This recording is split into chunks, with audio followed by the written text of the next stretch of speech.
I'm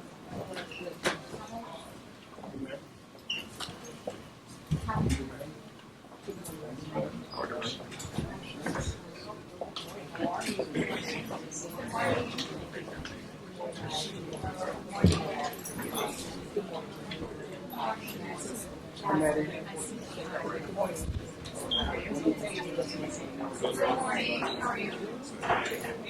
We know each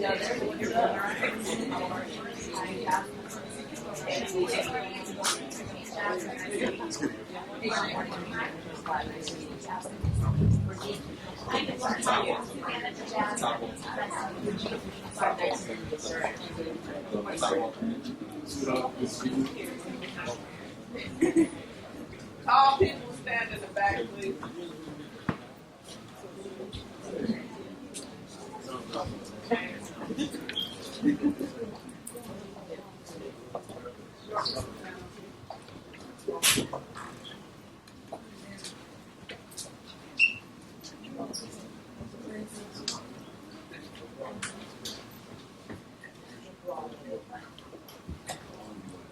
But not necessarily.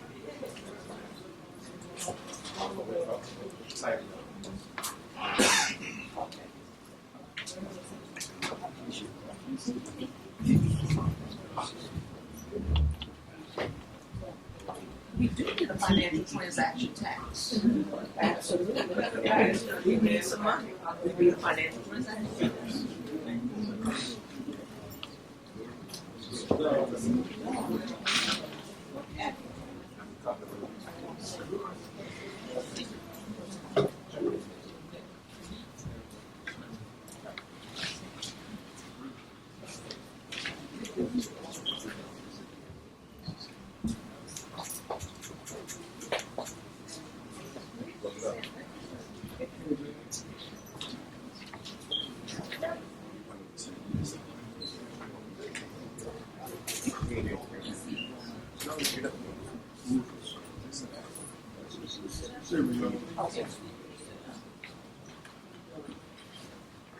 Jason.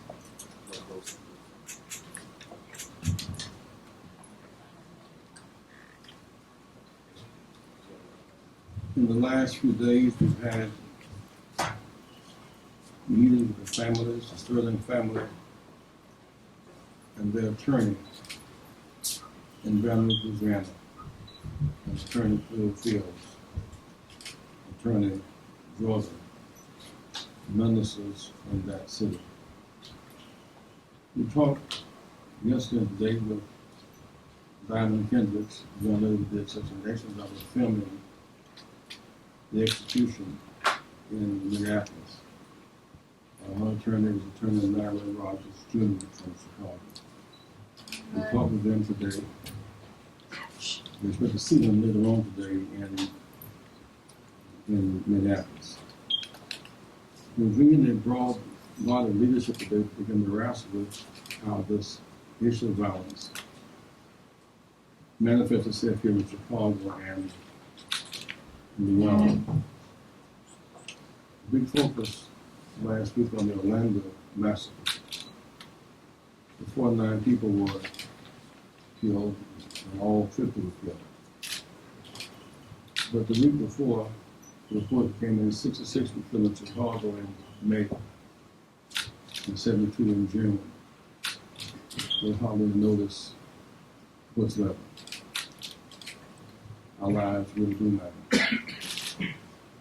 There's a deep concern of our appeal over and over again for the White House conference on violence, poverty, racial disparities, and a plan for reconstruction. Our agenda was somewhat altered since last night with the horrific shootings, the assassinations in Dallas, Texas. So first and foremost today, we want to express our fervent prayers and deepest condolences to families of the slain Dallas police officers. The broken-hearted weeping on this tragic morning. The attacking officers was a cowardly and insane act of terrorism. In no way represents anything about our long struggle for peace and justice for all.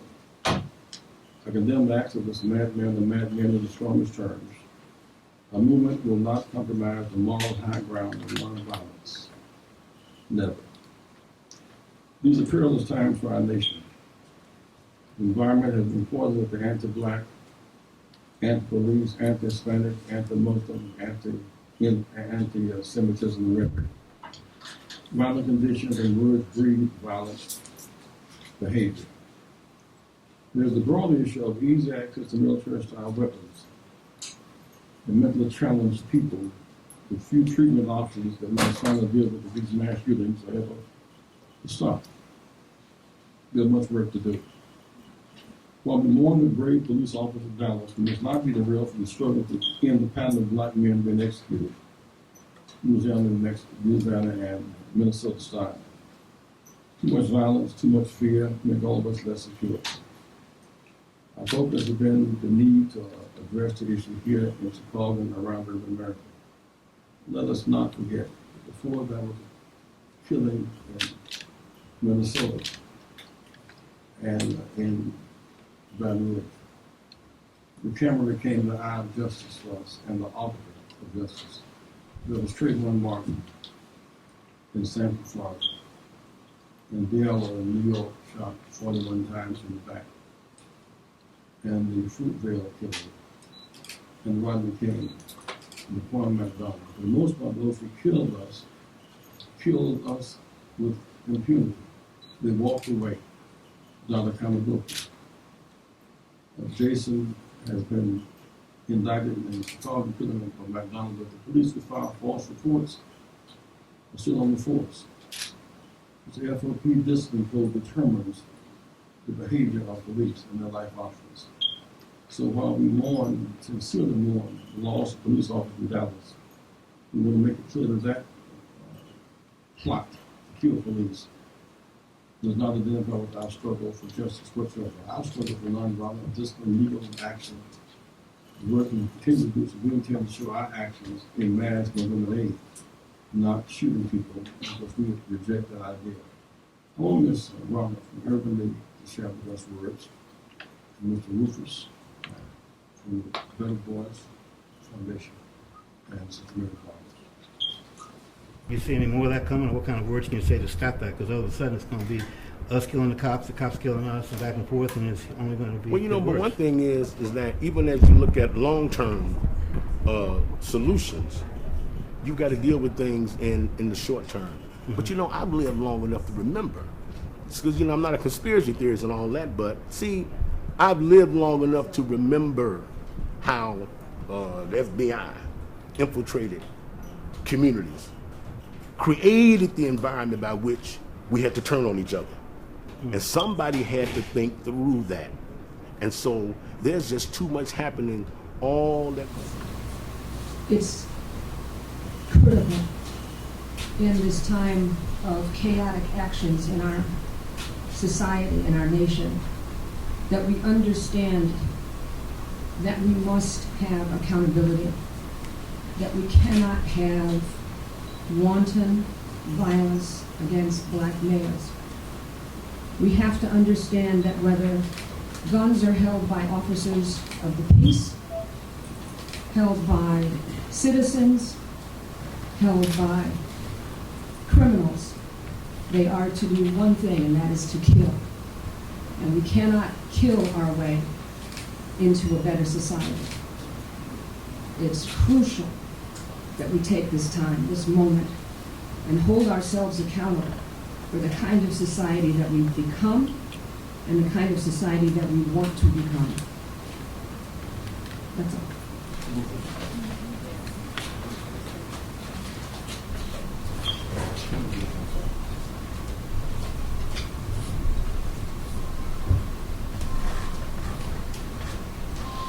We are angry, we are frustrated, and we're frightened.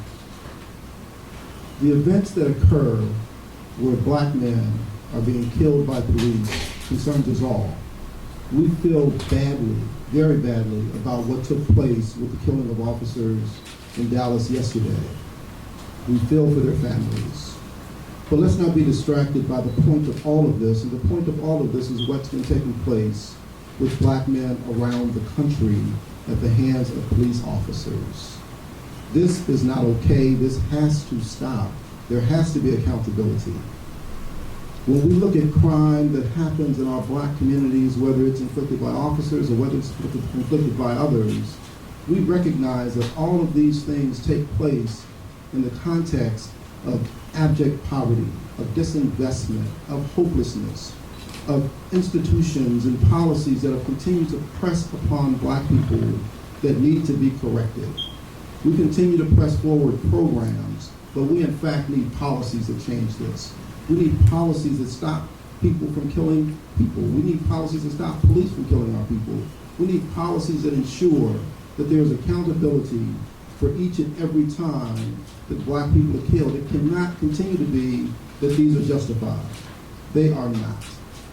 Just as Mamie Till opened the casket and showed what happened to Emmett Till, each camera that we see, each reporting that we see is the same thing. We must have equal protection under the law, and we cannot feel threatened by the law that is there to protect us. I too want to take this opportunity to send my condolences to the police officers' families who were murdered in Dallas, and also to the officers that were shot. And we need to take a minute and understand why this is happening. America is violent, and we need to do something to address the issue.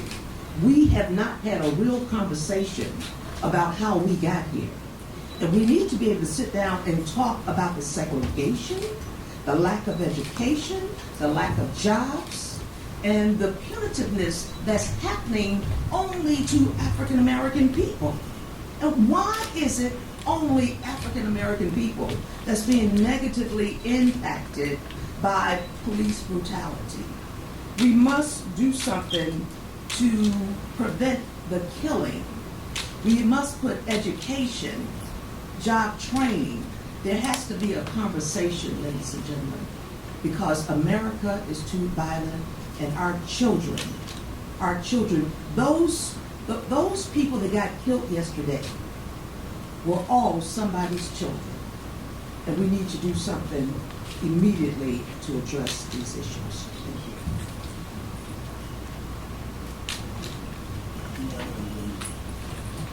Senator Maddie Hunter, I too would like to extend my condolences to the family members. It is totally unacceptable what happened in Dallas, Texas yesterday. However, our community and our families have been hurting for a very, very long time.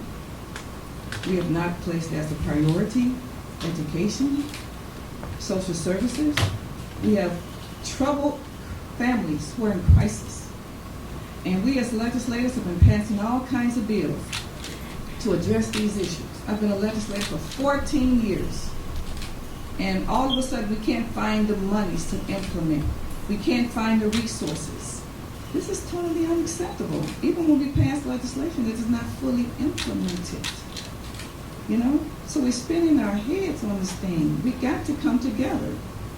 You know, we as policymakers, we were elected into office to represent our constituents. We can't even do that because you either have an issue with our leaders in this state who run this state, the governor, the mayor, the speaker of the House, the Senate president, the minority leaders.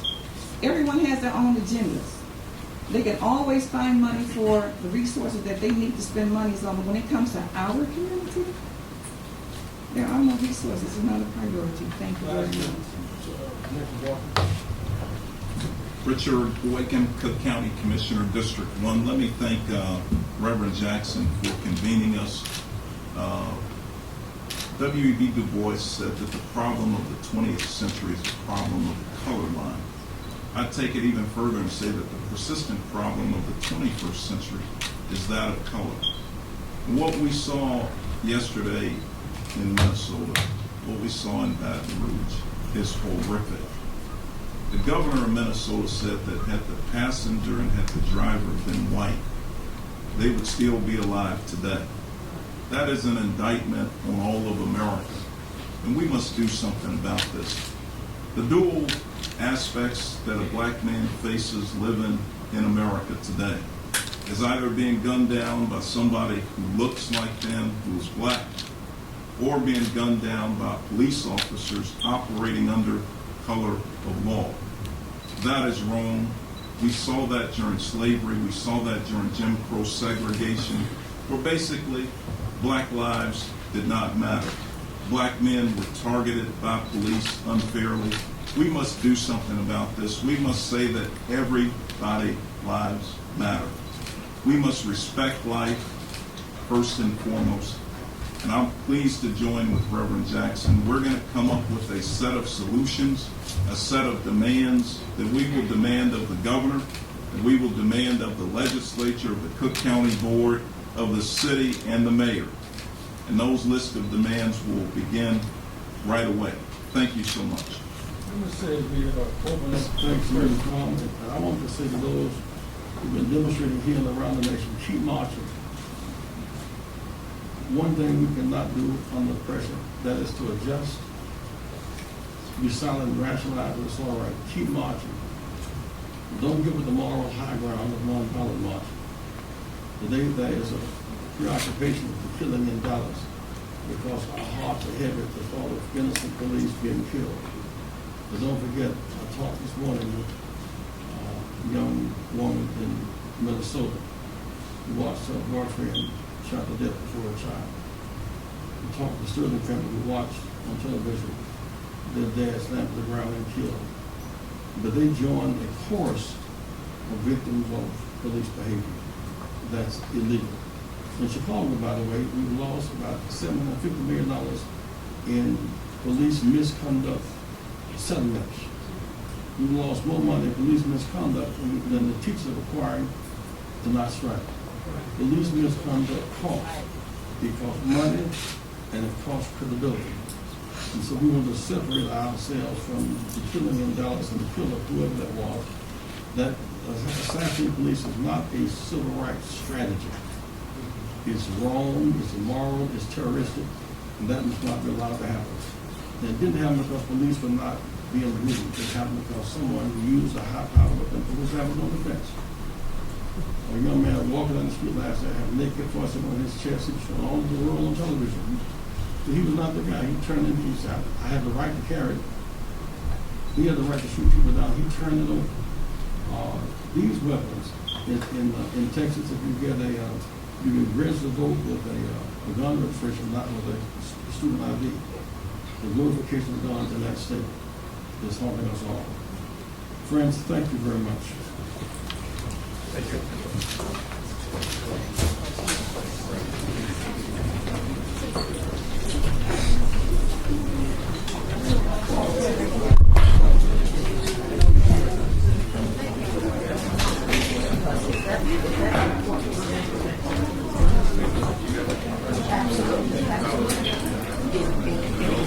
Anytime they want to correct the ills that's going on in this country, there's a report on the table. Just that report was done. Look at it.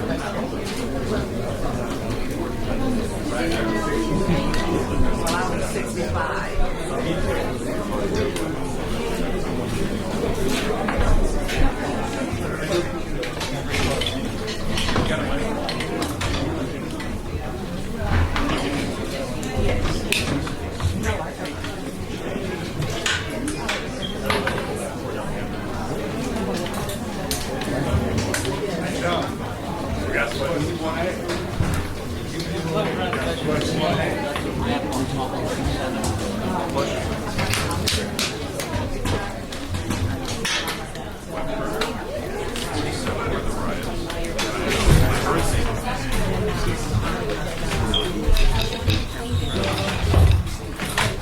Gonna die.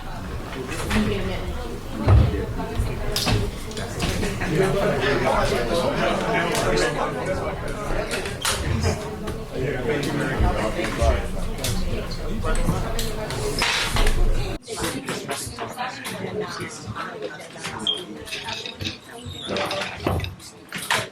Gonna die. I'm gonna get it. Here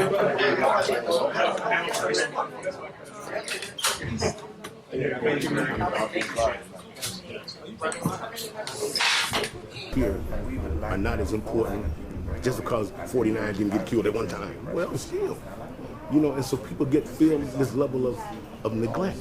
And so we got to be able to translate that pain into the fact that it's not too late.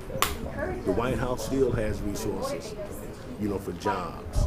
This city, you keep building downtown and the north side, but on the south side, you're not putting in jobs. Even in majority black communities, majority black people ain't working. And so those kind of tensions, you know, years ago, Sheriff Dart used to tell everybody that was listening, the county jail is not a jail, it's a mental institution. And unfortunately, the county jail was just a revolving door of mentally ill that they couldn't treat. And so they just recycled thousands and thousands and thousands of mentally ill right back into the streets, right back to no resources, and right back to no legitimate income. And so therefore what? We just keep recycling. We say we want to stop the violence, but how do you do that? Because if you do not have a legitimate economic income opportunity for people in these streets, as bad and as deadly as it is, far too many of our people are still going to do what? Use that gang and drug and other illegal environments, even at the risk of death, to keep trying to live. To survive. And we've got answers because we keep proving it. Every day we see downtown being built, and we're just watching our urban communities keep exploding. And so we still need better urban policy, and we got to go back to basics. Because again, 90% of the people in the criminal justice system are there because they got caught doing something illegal, trying to solve their economic problem. And so we've got to deal with the economics. When people go to work legitimately, they're not out cheating. When people going to work, taking care of their family, they're not out fighting. So since we don't have those resources, then we continue to have this death and dying, but there's something we can do about it from a government level, and that's the responsibility of the mayor. You still can't have this governor sitting around here as we watch people die, right, with no state resources. You see what I'm saying? Yeah. And so we don't have, even at the county, you know, you got to, it's an odd thing, but just think about it. We ran, former President Stroman, ran him out of office because he did something wrong, right? And all he did was say, I'm gonna raise the tax 1 cent, right? To do what? Restore county mental health services. We ran him out of office. Wow. But now 60-some years later, how many thousands of people in our urban communities in the county didn't get treated for mental health? So we ran Stroger out of office because he wanted to raise the Senate tax, right? Right. Then Commissioner Boykin tried to put 50,000 young people to work. But yet, nobody wanted to raise the gas tax. So we got to keep looking at the fact that, one, you didn't want Stroger to raise it a penny, so we lose thousands, we're paying the price for thousands of people mentally ill, walking the streets, walking time.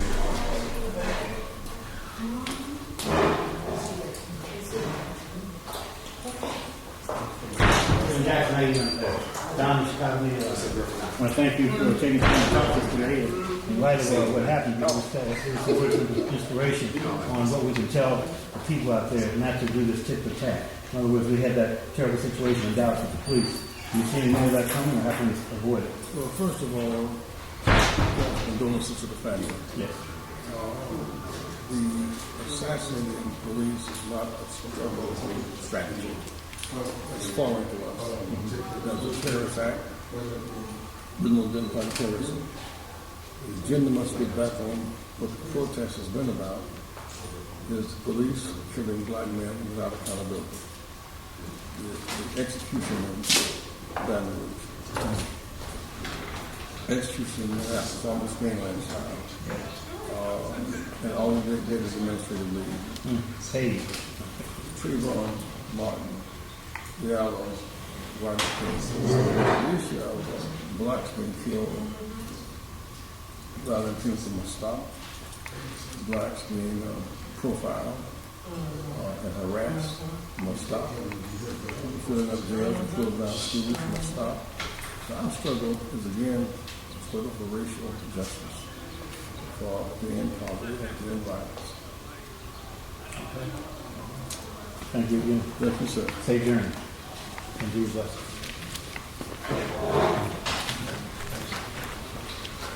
All right.